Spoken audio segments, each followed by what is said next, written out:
So this dude found a wheel from a garbage can. No, you can't have it. Sit down.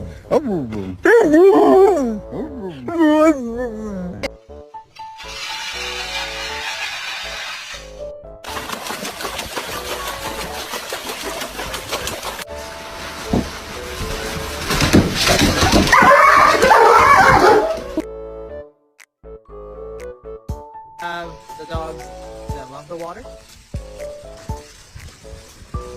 And then you have the dogs that hate the water.